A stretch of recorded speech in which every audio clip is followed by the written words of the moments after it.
Good morning, everyone, and welcome. This is Joe Scarice, founder and host of the Creative Bird Strategy House here on Clubhouse, and founder and host of the Creative Bird Strategy podcast here every Saturday morning, 8 a.m., every Sunday morning, 9:30 a.m., providing education, networking, and strategy. So we'll get started here in a few minutes. We'll invite some people in just a few and get going here. We're going to have a great subject discussion this morning. We'll be discussing debt service coverage ratio, the good, the bad, and the ugly.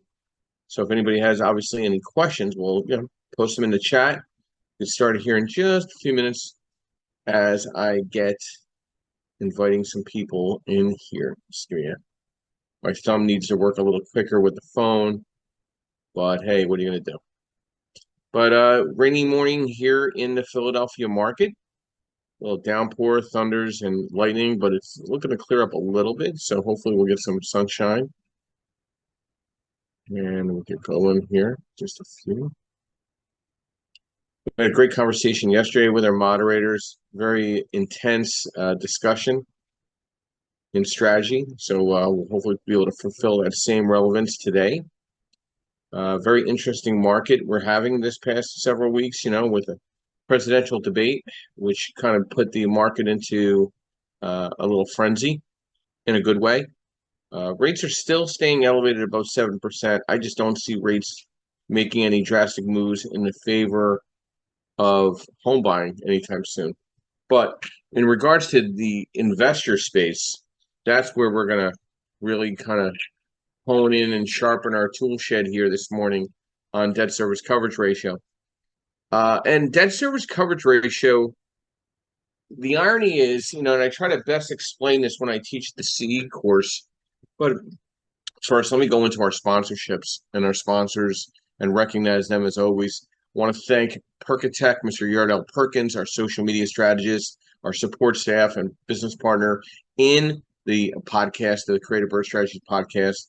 Please sit down with him to have that strategy discussion in your social media profile, website, graphic design, and artwork. I'd like to thank Realty 4-in-1, Linda Pelagas, national publication for real estate insight, information, and blog, and then also providing national events throughout the country: Philadelphia, New York, Florida, LA, Texas, Denver. And I'd like to thank also MB Capital, the unsecured business line of credit program, providing unsecured business lines for real estate professionals throughout the country. And then Lendmark Capital, your asset-based lending specialist that provides DSCR, long-term and short-term, fixed-to-rent, fixed-to-flip, new construction, and multifamily/mixed use. And I'm a senior loan analyst there as well. And then I'd like to thank TCS Property Management, where my real estate licenses are held, providing property management joint ventures and partnerships and management services, East Coast, Eastern Mississippi, and growing. So if anybody has any questions in regards to TCS Property Management, please reach out to me, or any of the other vendors, please reach out to me and I'll make the proper instructions to the proper parties. So DSCR, the good, the bad, and ugly. I did put an article this past week up. I typically now put an article on LinkedIn, link that back to Facebook as well, and share that out into some other of the websites to tie into our discussions the weekend ahead. Debt service coverage ratio is a key metric used to assess an entity's ability, or the real estate, the asset ability, to service its debt. It calculates dividing net operating income, NOI, by total debt service, where debt service includes both principal and interest payments. And I'm going to give you a little breakdown of the good, the bad, and ugly aspects of DSCR. The good, a financial health indicator to the subject property, operational efficiency, and risk management. The bad, over leverage, income volatility, and operational costs. The ugly, economic downturns, poor management, and over-reliance on leverage. DSCR is a crucial metric for evaluating an entity's ability, or the property's ability, to meet its debt obligations. However, it should be used in conjunction with other financial indicators and qualitative factors to provide a comprehensive picture of financial health. Proper management, risk assessment, and economic forecasting are essential to maintain a healthy DSCR and ensure long-term financial stability. What that says to me, I don't think investors are looking down the road that potentially rent will not increase and costs will increase. And DSCR could diminish in time, meaning that almighty 1.2 ratio could turn into a negative one, less than 1.2, if you don't carefully foresee unforeseen costs coming ahead. And I think enough people now look at cash on cash return as well as DSCR to equate what the cost benefit is, maybe not to over leverage the property. Maybe 70% is enough. Maybe 75% is being a little zealous. Maybe 80% is being ridiculous. So you need to kind of think about what do you want to make per door, even though the debt service works. So the debt service is 1.2, but are you making $300, $400, $500 a door on rental income? You could be a 1.2 debt service coverage ratio and only make $200 a month. That's completely possible. And is that enough for you for all the investment made into that property? Up and above the appreciation and depreciation that you'll take tax-wise over the next 27 years of ownership. So you got to weigh out the cost-benefit relationship to debt service coverage ratio.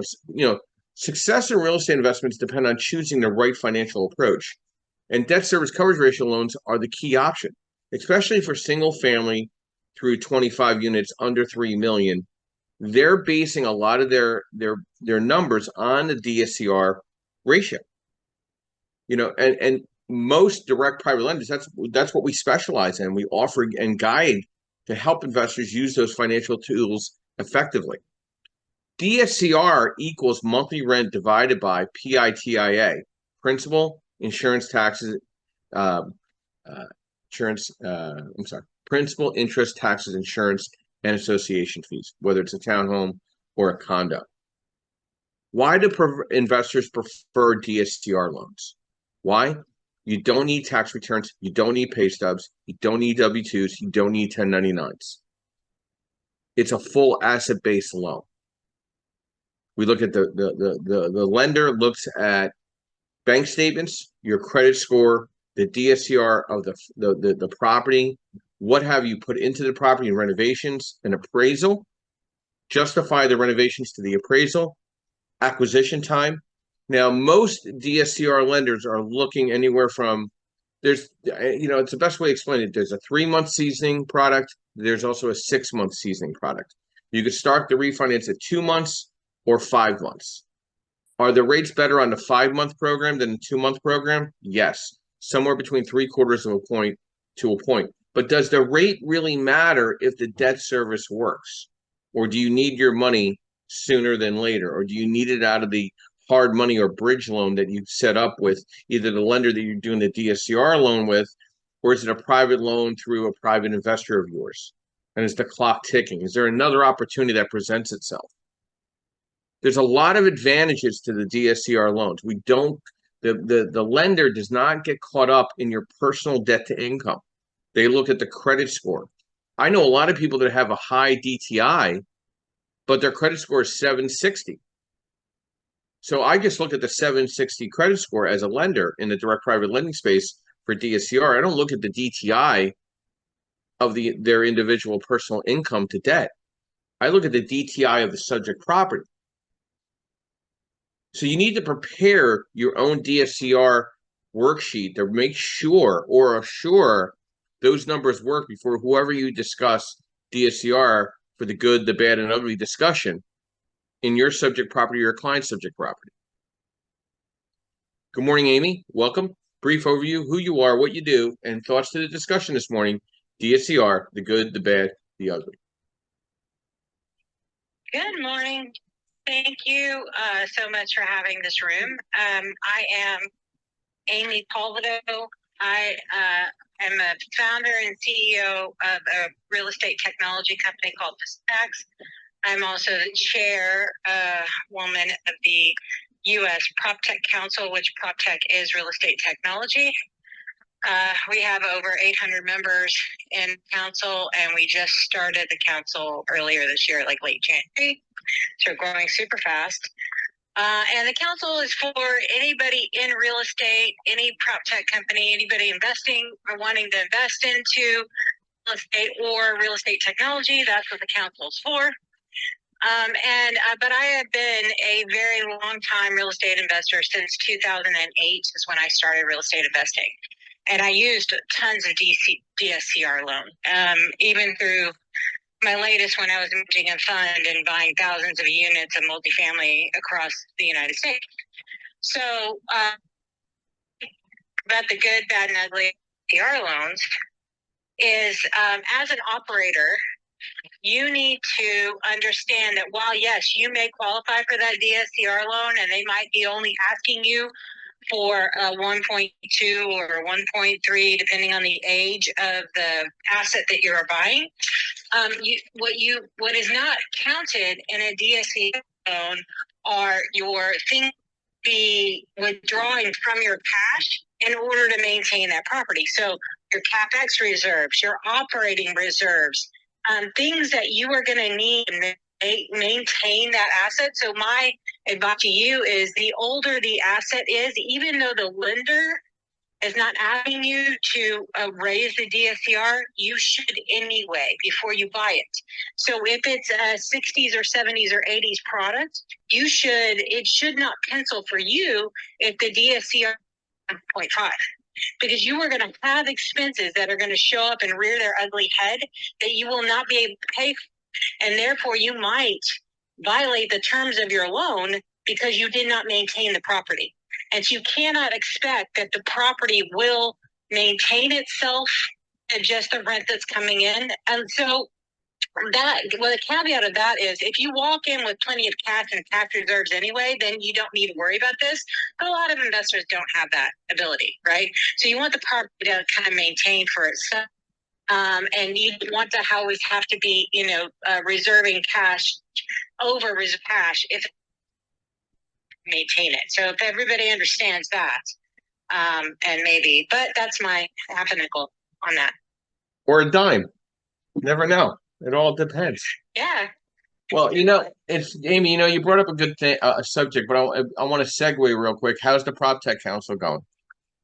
Oh, it's super good. We just had a great event in Dallas, where it's around residential real estate, but one of our members of our board of directors is on CoreLogic. And CoreLogic is, if those of you who don't know, the back office engine for over 1.3 million real. They handle 80% of the insurance claims, also 80% of the mortgages. So they have a ton of data on mostly residential single-family homes, but they do some commercial too. And so we got to go into their Discovery R&D Center and just look at all the data they have, look at things that they're creating using AI, and invited probably a dozen startups that are in the real estate space. Ken went there, Joe, and some the National Association of Realtors was there. They had their innovation and strategy team there. So it was great. It was super good to kind of see what everybody's doing and network and all those great things. So that was our latest event that we had just on Thursday. Yeah, I saw that. I saw some pictures that look really a lot of fun. Ironic enough, I just signed up to be a vendor slash CE speaker at NAR in Boston in November. Yeah. Very cool. Yeah, you should meet Dan and Alex. They're good people for sure. But yeah, no, it's. Are you going to the IOI summit in Chicago? No, my schedule this year is pretty straightforward. I mean, I have Think Realty in Orlando. I have the Maryland Association of Realtors, the Delaware Association of Realtors, NAR, Ohio RIA, and Triple Play, and then I'll jam in some other regional and local stuff in between a lot of that. There's only so. I mean, you only can do so much. I know. That's a lot. For sure. It's a lot. Yeah, I know. Right there, that's a lot. Yeah, you should look at my calendar. I 30 because we're trying to really promote the council, and so I have like 30 conferences just between Yeah, for this year alone, like I'm traveling all the time. It's crazy time. Well, you definitely want to go to get to the NAR event. That's going to be good. I mean, there's probably going to be between 12 and 15,000 real estate agents at that meeting this year, I would say. Yeah, would definitely want to be present for that. So that's November 2nd, no, 5th to the 8th or something like that. So it's like Ohio RIA, then I got to be at NAR in Boston, which is going to be got a lot going on. So, but congratulations on another successful event. Thank you. So Amy brought up some good points. I don't think investors emphasize enough on themselves reserves, the 6 months reserves per property. Like that's a very serious number you need to keep into consideration. Like, why aren't you taking that more seriously for yourself as a client? What, like, do you have 6 months reserves to survive if you lost your job today or you took ill? You got to think about all that. Okay. It's the same thing with the health of real estate as the health is for yourself. Do you have reserves to sustain the what ifs? And you need to think about that for a minute. Amy brought up some really good bullet points. PITIA reserves of 6 months. What about your reserves for unforeseen expenses? Are you really escrowing that percentage that you're backing off on the rent toward maintenance? Like, are you really putting that 5% to the side per month? And is that enough, depending on what type of property that you own? Okay, well, some properties need a little more TLC than others. I've seen a lot of properties go sideways over the last 24 months, not because the lender misevaluated the DSCR. They misevaluated the reserve and the strength of the borrower in managing the property out once they took on the DSCR loan. The DSCR worked at the time they showed enough reserves, but the client exhausted themselves with too much inventory and stretched themselves out too far, or was self-managing, or had poor property management, or had poor property maintenance, or poor workmanship done on the properties themselves, where people had to go back and do additional work, and those properties became toxic. I've seen this in every major or minor or smaller MSA throughout the country. I'm not just seeing it in Philadelphia, I'm seeing it everywhere. And you can't blame the lender following the closing because they did their appraisal. They evaluated the rental market value. They evaluated the value itself. They evaluated the lease. Now it's up to you to manage and maintenance that property. DSCR is only as good as you maintain that property. It could be zero if you don't maintain it correctly, and you could go into foreclosure. Okay, so we're starting to see some foreclosure action in the DSCR space because of poor follow-up by the client following the DSCR loan. They don't maintain the numbers, or they were fictitious with the numbers, or they were zealous with the numbers, or they didn't realize the maintenance on that property was more, or the insurance jumped up 3 times. There's a lot of moving parts when it comes to DSCR. And, I just saw an article that Justin sent to me about Florida's insurance and Louisiana's insurance. I mean, it's at the near breaking point of state regulated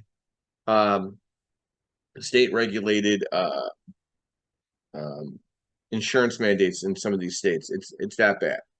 It's really getting to the point where I don't think there's going to be an insurance carrier in some of these states. And what do you do then? Now you're regulated insurance, so your DSCR is going to be set in that insurance space.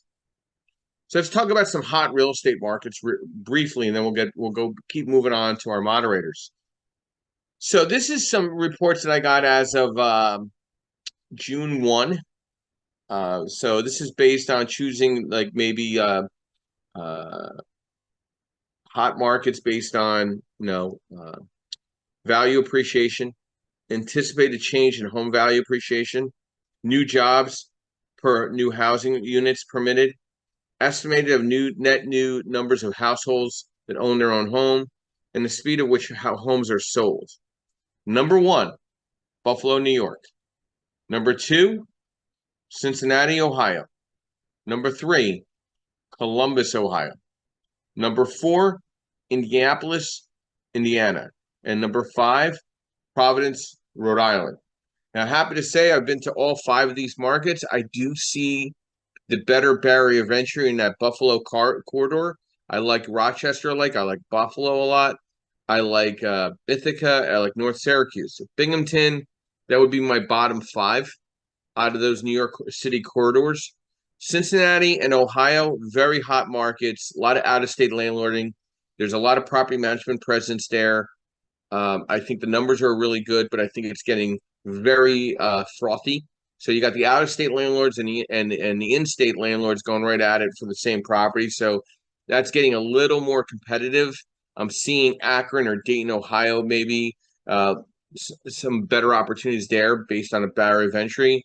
Cleveland still has a rough spot there. I'm not a big fan of Cleveland, and Youngstown as well. I'm not a fan of that. It still needs a little more maturing there. Indianapolis, Indiana, I've been there several times. The outskirts suburbs are good. Some of the inner sides of Indianapolis, a little rough around the stadium area. They're working on it. But the barrier of entry and the debt service coverage ratio works.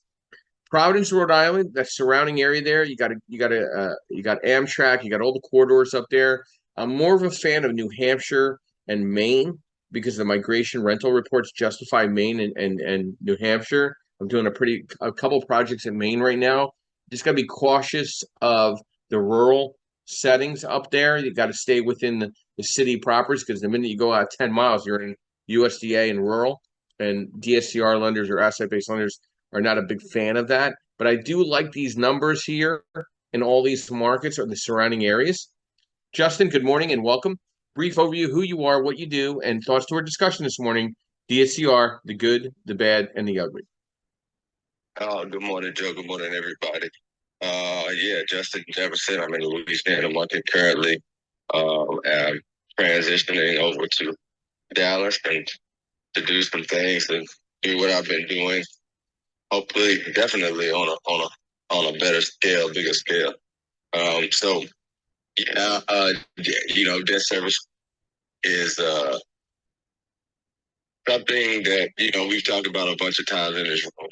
Joe, I think I think I'll spend my time leaning into the point you were making with the insurance, and because in my area, and we're going into hurricane season, I think I just read something that said the hurricane was that we have in the Gulf or whatever is one of the earliest that we have during this time of the year or whatever. They're usually not coming until later on in July and August. But anyways, I think that brings back to the point that you brought up around how you need to adjust your debt service numbers.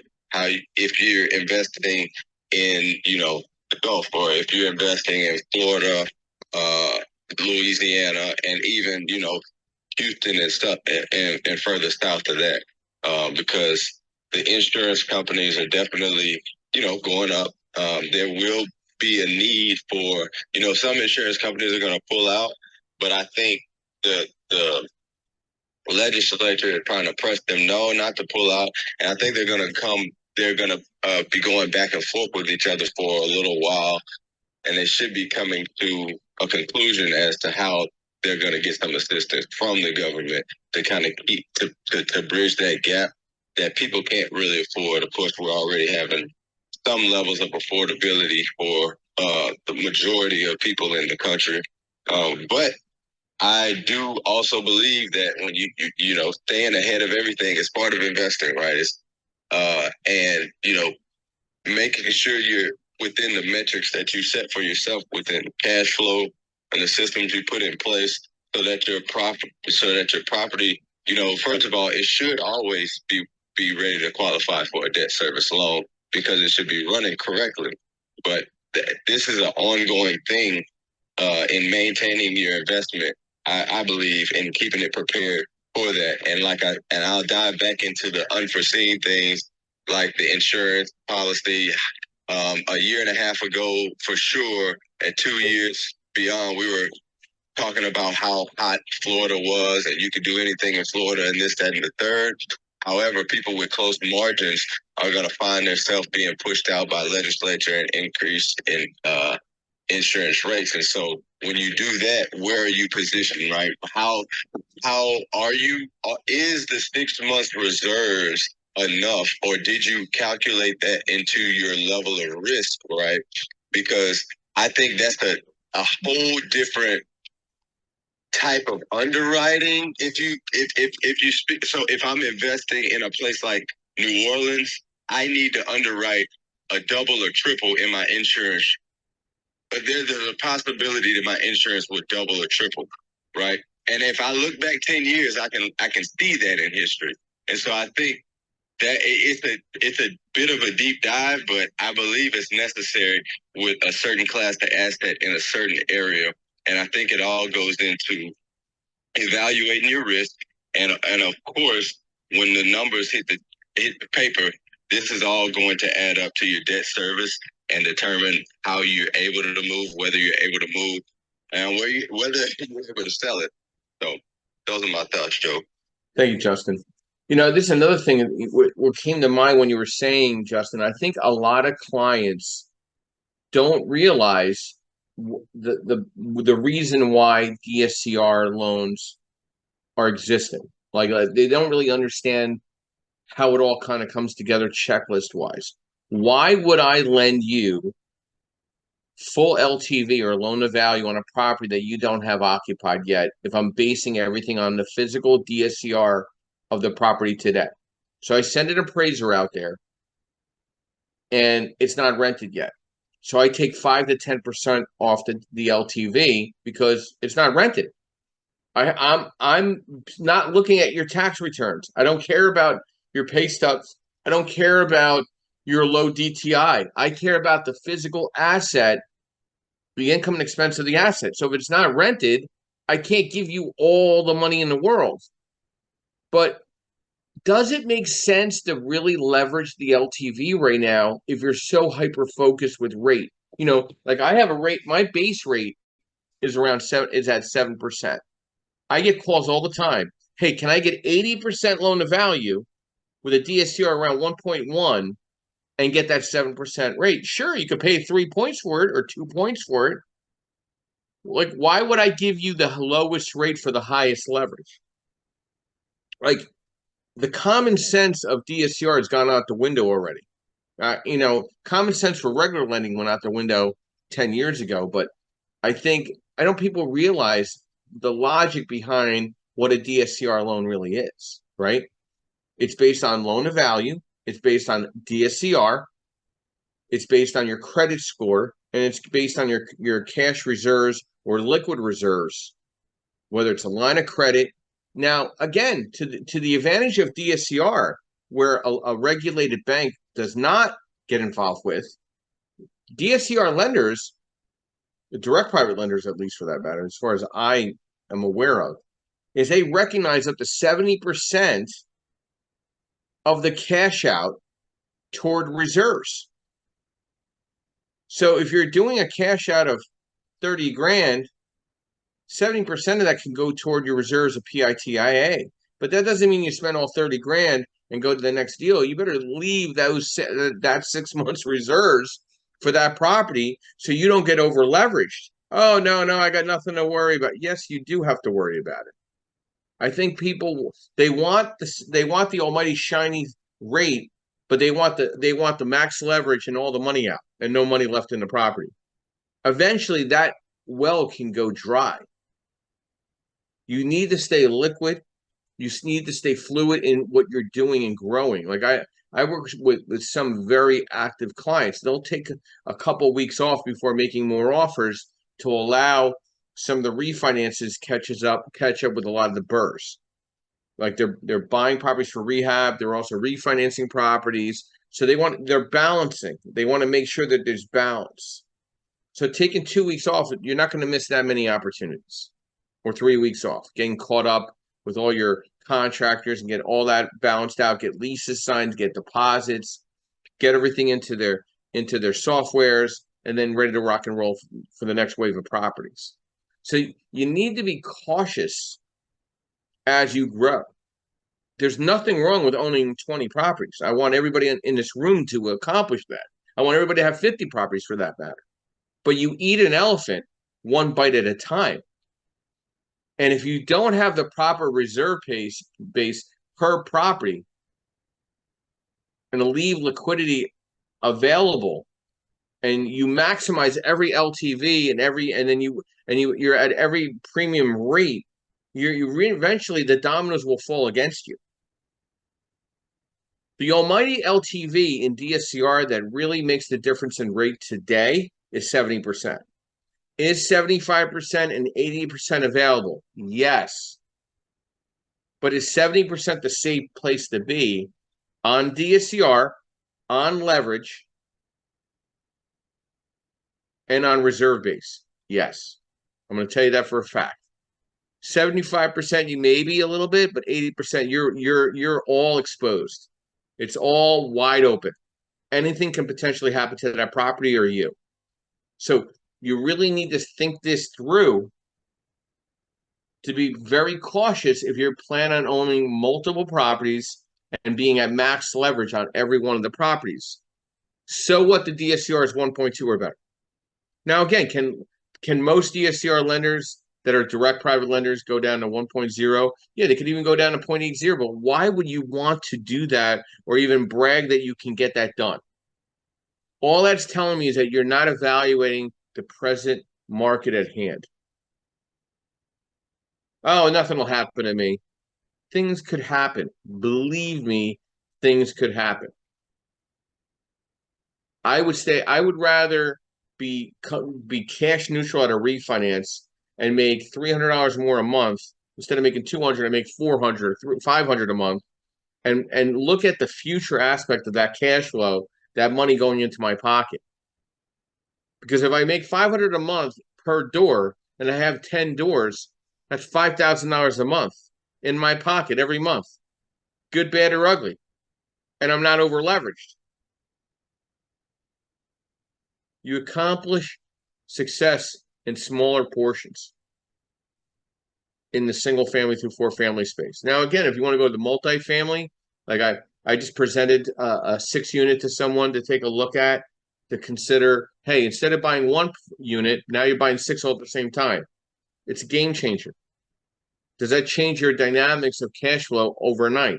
A 5+ unit to 25 unit is a business. 1 through 4, to me, is more of a practice run to get into the bigger landscape of 5 through 25. You buy a 5-unit, 8-unit, 10-unit, that is its own business. That should be in its own special purpose entity. It should be treated a little different. The maintenance is ran differently. The management is run differently. The escrows are run differently. LTVs are run differently. Debt service minimums are different and required. Are rates a little higher? Yeah, but it's the cost of doing business. If you want 30-year money and you want a DSCR and you don't want a full documented loan, that's what you're paying for in that 5 through 10 space or 5 through 25 space.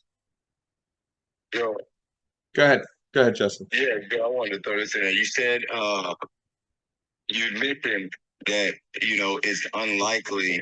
You were mocking the idea that it's unlikely that anything will happen. Well, I just want to take it back to 2020. Kind of when we met, right? There has not been 1 year that's been consistent enough. Not 365 days to where you could keep the same game plan. And the fortunate thing about this app is a lot of it's been recorded. So I just wanted to say that every single year we've had to be ready to pivot or pivot the game plan, a strategy, even up until now, discussing insurance policy. So, I've said things into this before, but because of technology and, the rate of change has increased in which we grow, right? In which the world is evolving. And so I just, it's going to happen. Well, that's another thing.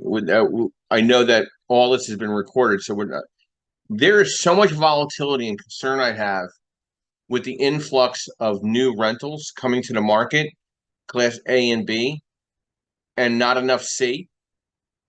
And there's so much C activity in the major cities where it's pushing the A and B out to the suburbs or the rural markets.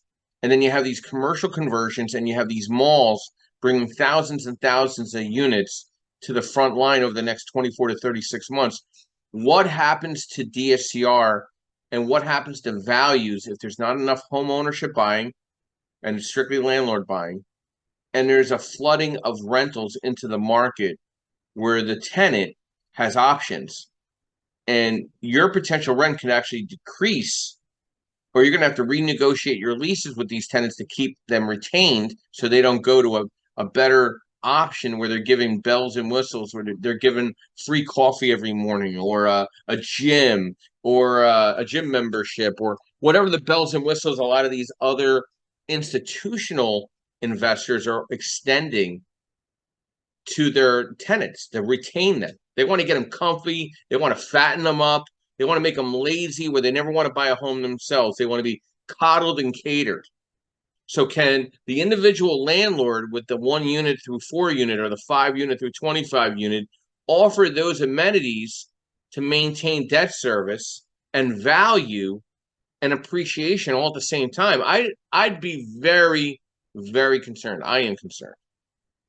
Okay, I'm very concerned about that. I'm concerned about appreciation, and I'm concerned about DSCR. I'm concerned about rental appreciation. I see a stagnation in the rental appreciation right now throughout the country. I see values dropping by 8 to 10%. I'm not seeing a lot of appraisals coming in on point. I'm seeing them decreasing. I see a lot more disputes on appraisals right now. But the DSCR works, but the values are coming down. And the loan amounts are coming down based on LTV leverage allowability. Good morning, Bob, and welcome. Brief overview, who you are, what you do, and thoughts to DSCR, the good, the bad, and the ugly. Hey, Joe. This is Bob. I help people set up corporations and LLCs. Not here to give any legal advice today. Oh, come on, Bob. Give us some legal advice and get ourselves in trouble. Come on. Okay, let's get ourselves in tons of trouble this morning. But anyway, so what? I mean, I'm not going to probably be speaking specifically about DSCR since I don't do lending, but what I have noticed, particularly among my real estate investing clients, and just kind of thinking along these lines, is that, and I think I touched on this a little bit over the past couple of days, that I've been running into a lot of clients that are just absolutely trying to squeeze every dime, every dollar they can out of everyone they can, and then wind up over leveraging themselves right now. They're racking up debt. They're buying one property to take out a loan to buy another and another. It's kind of like the house of cards. And the one thing I keep telling people about is when you're getting into this, and it's the same advice I give to any new real estate investor: don't bite off more than you can chew. Like Joe said, you eat an elephant one bite at a time. The biggest issue that you're going to wind up with is if you have too much debt and suddenly the income goes away, you're going to wind up in a situation where you could be going down the ugly path of foreclosures. About 20 years ago, my business, we overexpanded. We started opening offices up throughout the Northeast corridor. Back in the days when setting up a company was paper-based and you had to have local people in the different cities that you intended to service. And we had offices in New York, Philadelphia, Wilmington, and Washington, D.C. with staff in all those offices. And at that time, all we did was Delaware companies, but mostly for law firms. And I had couriers running back and forth on Amtrak to take paperwork from Delaware and ferry them to the local offices, where we had other couriers that would drop them off at the law offices. And it was a great, great premise, and it worked really well. But unfortunately, we couldn't survive a sudden loss of a major client, which began to tip the cards over because we were locked into office leases because we had to have staff, we had payroll, and very, very slowly we had to figure out, okay, how do we dismantle this enterprise? We over leveraged ourselves not so much by taking out debt, but by signing too many leases for real estate that we couldn't afford. So after some very tricky negotiation, we got out of all that, and we got everyone off to other jobs.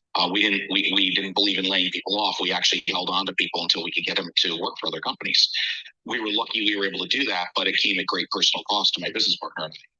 So the point being that if you're over leveraging yourself with the debt, no matter how good your income is, and I think we all know, especially look back at 2008, look what's happening now.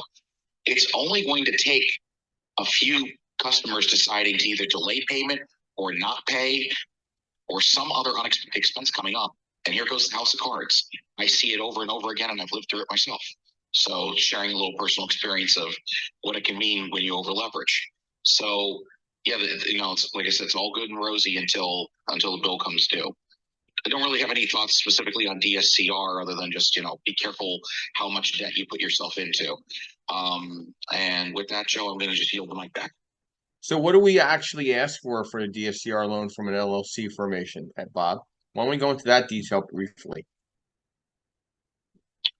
So whenever I get a customer that says, Joe said call me because I need an LLC, I know that Joe's going to ask what he calls the Fabulous Four, soon to be the Fabulous Five documents. He needs a certificate of formation. Some states call it certificate of organization. Other people call it the articles. He needs a CP 575 letter from the IRS, which is your official confirmation of your EIN. There are substitute versions of that. Joe wants a completed, signed, and executed operating agreement. He will also request a certificate of good standing, which different states have different names for, which proves your company is active and up to date. And the fifth item that is going to be required is going to be the new federal BOI reports, which is the disclosure report indicating who are the financial beneficiaries and operators of the business. Oh, well, that was weird. As I was sitting here, my side table just collapsed. Sorry about that loud noise. That was strange. Anyways, so yeah, the 5 documents: certificate of formation, EIN letter, operating agreement, certificate of good standing, and the BOI report that you file with FinCEN at the federal level. Bob, you couldn't say it better than myself. I really appreciate that. So again, these are some of the initial items that I asked for, right, Bob? No, I said thank you. No problem. Thank you. So Bob brought up some good points where it leads into another part that I want to cover real quick. So a lender looks at DSCR a couple different ways, whether you're cashing out or not cashing out, meaning cash neutral, like you're just balancing out the payoff letter, closing costs, rolling everything in, not getting more than $2,000 at the table. That's a non-cash out. Cash out means you're getting more than $2,000 at the table, up and above payoff, closing costs, etc. Then there's LTVs, 60%, 65, 70, 75, 80%. DSCR changes between all that. And then there's the DSCR itself of going as low as 0.80 and as high as 1.2 requirements. Now, does that impact rate, all these moving parts? Yes, because it also ties into the credit score of the borrower. But it also ties back to the asset that it must be leased or should be leased at the time of the appraisal. And are we also looking at the comparative of the market rent to the signed lease? And also looking at the appraised value based on most recent comps in a very specific vicinity of the subject property? Yes. Now, again, we're still not looking at financials. We're not looking at tax returns, pay stubs, etc. But we're still hyper-focused on the asset. We're then also looking at your bank statements, self-directed IRAs, retirement accounts, CDs, lines of credit, if there's a cash out, what's coming from that based on liquid. We're still looking to justify 6 months of PITIA, principal, interest, taxes, insurance, association fees. We're also concerned about what you put into the property based on creating an enhanced value of the property. And is that something that you're trying to get reimbursed on as well? But then let's talk about the turnkey opportunity where you can just buy something, it's rented or it can be rented right away. DSCR works and you put 20, 25% down, 30% down, and see what your cash on cash return looks like as well. There's a lot of investors out there that just need to park money and don't want to go through the dirt work of ultimately working on a burr, right? It's not for them. The burr is not for them. They're not fans of burr. They don't want to be any part of burr. They just want to buy something. They want to renovate. They want to just buy it, rent it, and move on, and make cash on the money they have vested into the property. I personally think burr method strategy still works in 2024. I also think that turnkey opportunities exist still in this market. I think both are relevant. I do have an article out there on LinkedIn as well. Does the burr method still work in 2024? And I would say yes, it does. Good morning, Travis. Welcome. Brief overview, who you are, what you do, and thoughts to our discussion this morning. DSCR, the good, the bad, the ugly. Good morning, Mr. Joseph and everybody else. I'm Travis. I'm a real estate broker here in the Houston area. Been a real estate investor now since 2001. And still are a landlord at properties in other states. So I understand a lot about investing out of your backyard. We also do property management here for the Houston area. So very experienced with landlording and being a landlord and dealing with tenants and dealing with maintenance issues and everything else. So a couple of things I just wanted to bring up when Justin was talking about the insurance. And I've got a lot of hard knock experience that I've gone through myself, so I'd like to share from that. When the insurance rates were going up like crazy, where we have properties in Alabama because of hurricanes, we were looking for any way to get our rates down because they were just getting to be so ridiculous. And we went with a policy that wasn't what do you call it? The policy is where they look at the actual cash value of the property, right? So those rates are lower. Well, I can tell you, man, when you're talking about having reserves, if you're going to have that kind of policy and then your property gets beat up by a hurricane, don't expect to be able to fix your property if you have a tree that falls through it, because they're not going to cover it. I mean, I'll give you an example from myself. We had two properties got hit by a hurricane. Both of them had trees fall through them. And insurance company offered us like 15, 20 grand, to get these properties repaired. And then there's no way you're going to fix those properties with 15, 20 grand. Now, if we had the other type of policy where, they actually look at what it would cost to rebuild your property if it gets damaged, then we would have been covered. But because, we went with the cheaper policy, we weren't covered. And so to this day, those houses just sit vacant, with still having holes in the roofs. And at some point we'll just tear them down. But so that's a risk to look at when you start looking at insurance rates going up and people looking for a cheaper policy. I would hesitate to go down that path again, just because you can really get in trouble.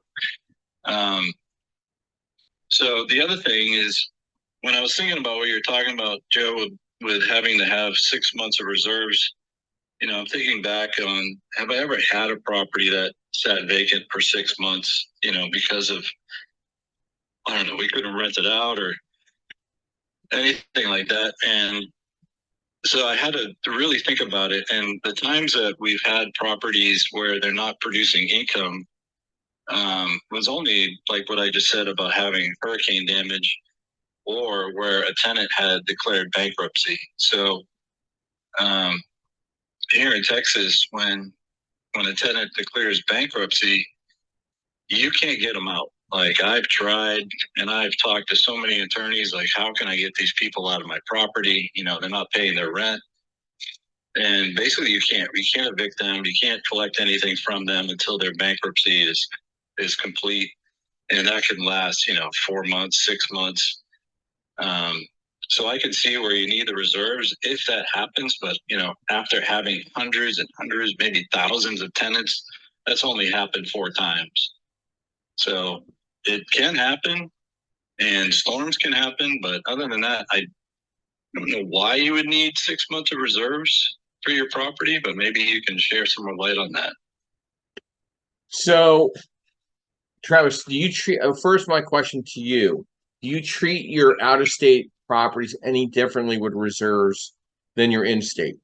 Just because you have out-of-state management maybe handling that? Is there any reason? Well, for us, we don't even spend the money. It just all just sits in the bank account. That's it. One account. Like we spend it, yeah. It sits in a bank account per LLC.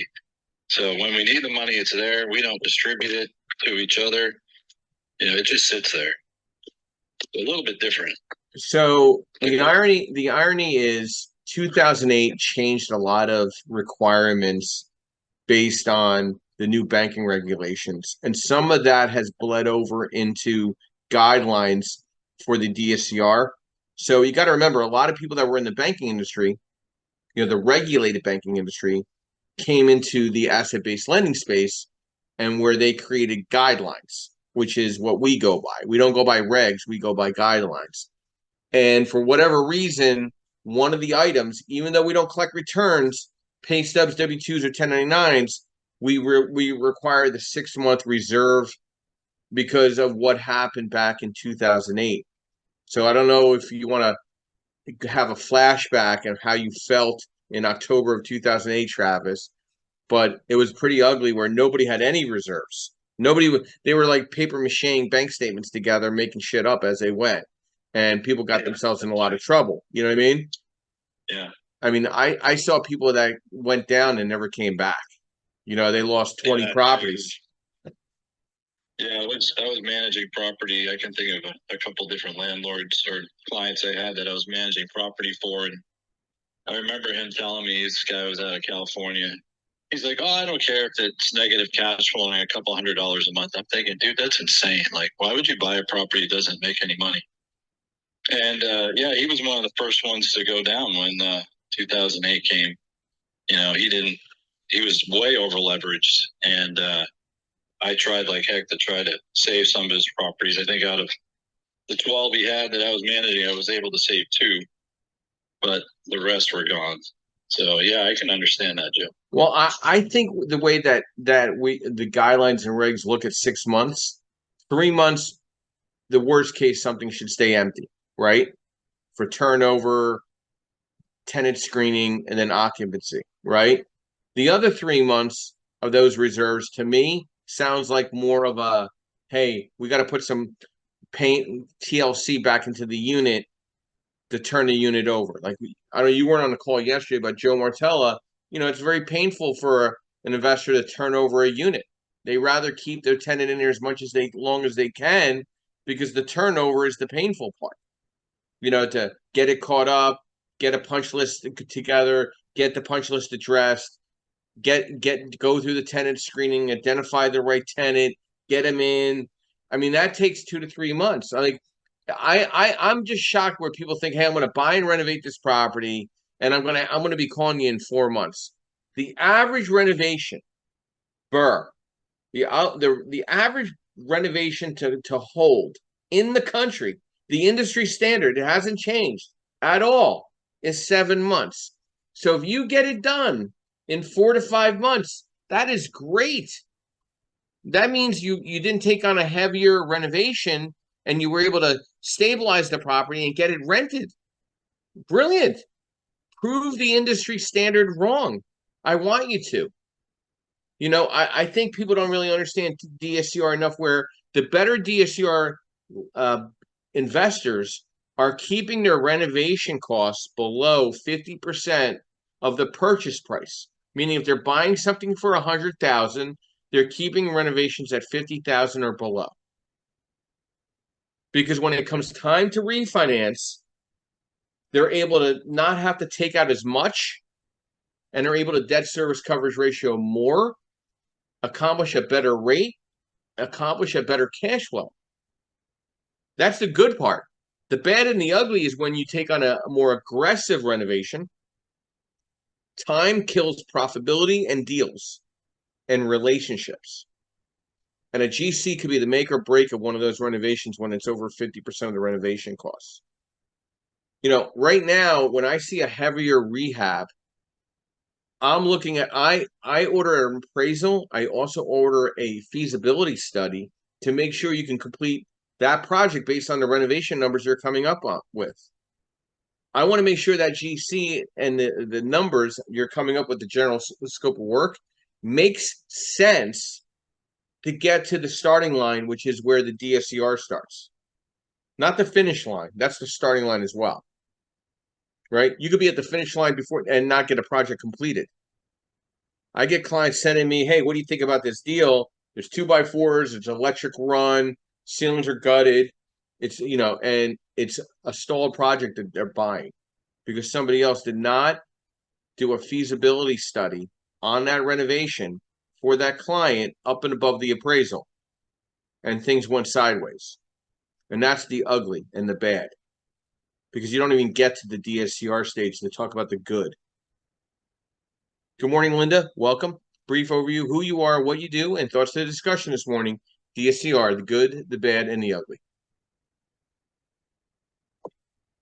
Good morning, everyone. Good morning, Clubhouse. My name is Linda Pliagas. I'm a real estate agent, realtor in California. I'm also the owner of Realty 411. We're a news and information website, and we produce articles, magazines, events, podcasts, all in an effort to help investors with their journey. Now, regarding the DSCR loan, which stands for debt service coverage ratio, it can be a wonderful type of loan for investors because the mortgage loan officers only look at the property's cash flow income in order to determine whether to make the loan or not. Now, DSCR loans are easier to qualify for, require less paperwork, and as a result, the process is much faster. In my opinion, the downfall is part of the positives that go along with this type of loan. Now, an experienced investor may be able to determine if this is a good loan for them or not, and if buying another property is the right thing for them. But if you're not experienced by purchasing a property with a DSCR loan, you're not giving that financial expert and professional that's helping you a complete look at your overall financial health. What if buying another property is really not such a good idea? Nobody's going to be able to really tell you that. In contrast to a traditional mortgage where they want to see tax returns, they want to know all the income and expenses that you have on every single property. They want to know about your other bills too, such as your credit cards, car notes, and other expenses. Now, that, in my opinion, that's why it's so important to work with qualified professionals like Joseph, who can help guide you to determine if a DSCR loan is right for you. And also the impact that it will have on your overall portfolio and life as well. I heard a lot of talk about over leveraging. You definitely don't want to over leverage as an investor. I've been there myself. It's really tough. It can really mess up your life, not only your life, but your, relationships, your marriage, your relationships with your business partners. You definitely don't want to over leverage. You always want to have reserve, and 6 months is important. A lot of people said, oh, well, what can happen? What can happen, guys? We just spent about $30,000 on our properties the past 6 months. And those were all unexpected repairs that we did not anticipate. There was a vandalism on one property. They completely destroyed our unit. Did the insurance cover it? No, they did not cover it. Even though we fought them, we had never even had a claim with that insurance company in all the years that we were with them. They still didn't cover it. Of course, we dropped them right away after that because no, that's not the right insurance company for us and for other people if they're never going to cover you. And then we also had plumbing issues. We had a plumbing pipe burst inside one of the bathrooms, and the tenant did not tell us. And it got worse and worse. Then we had to bring in a mold specialist to dry everything out. The insurance only covered a portion of it. I mean, it was a disaster. I also evicted those tenants as well because that was due to their negligence. They did not tell me about that pipe bursting for, a while. So all that damage was accumulating. So I've gone through a lot of mishaps and repairs the past 6 months due to our rental properties, and a lot of it was due to the negligence and the destruction of tenants. And it's, really sad, but it does happen. It can happen. And that's why you need 6 months reserve, and everybody should have a reserve when they're getting into the game. And the more properties you have, the higher your reserve should be. Thank you, Joseph. Back to you. Thanks, Linda. And Linda, can you give us an update of upcoming events with Realty 411? Yes, we do have an event coming up August the 3rd, which is a Saturday in Southern California by LAX. Hope to see everyone there who can make it. We do have a much larger event, our signature event, October 26th, which is also a Saturday. That is the Grand Real Estate Expo in Los Angeles. We were awarded actually an award by the California State Assembly for the work that we do with that expo. My partners and I always received an award for the work that we have done for the past, 15 plus years in educating investors in California about real estate. So we're really proud of that. And that one will unite over 800 investors from around the country. So you can find all that information at realty411.com. And we hope that Joseph can join us again for the October event like he did last year.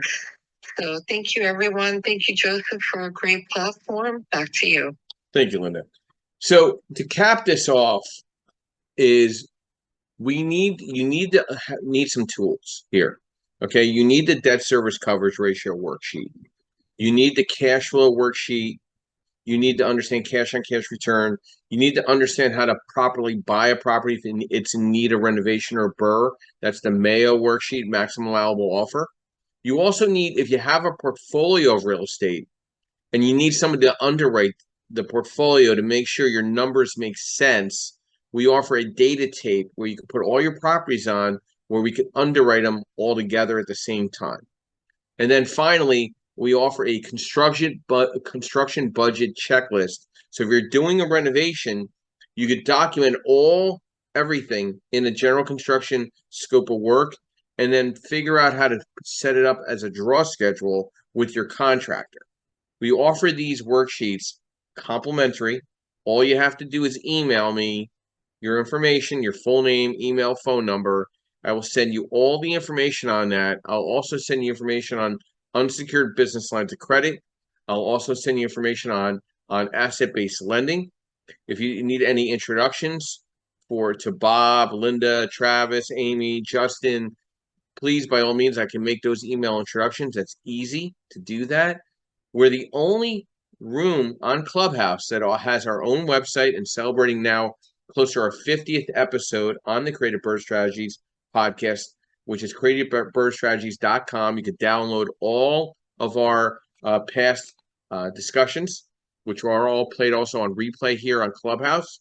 We also the only club that offers video marketing for your business and your services. If you need some time to put together tips of the trade, an interview, and we can push it out and market it for you on your behalf. We offer the worksheets. We now offer also a CE course on asset-based lending. By the fall, we'll be also teaching a CE course on wholesaling real estate.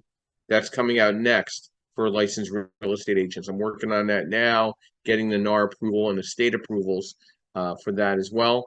Again, I'll be speaking at various events in the fall as we come. Hopefully, I can put LA on my list of items that I'm going to be at Think Realty. I'm going to be at Ohio RIA. I'm going to be at the Maryland, Delaware Association of Realtor Expos, Triple Play. So I'm making myself very available. If there's an event that I need to kind of come to or attend, if you need a presentation on asset-based lending at one of your investor group meetings or events, please let me know. I'll be more than happy to fly out and conduct hopefully some really good insight and education and strategy. So who do we pick for our outro? Let's go back to Amy. Amy, your outro and thoughts to DSCR, the good, the bad, and the ugly.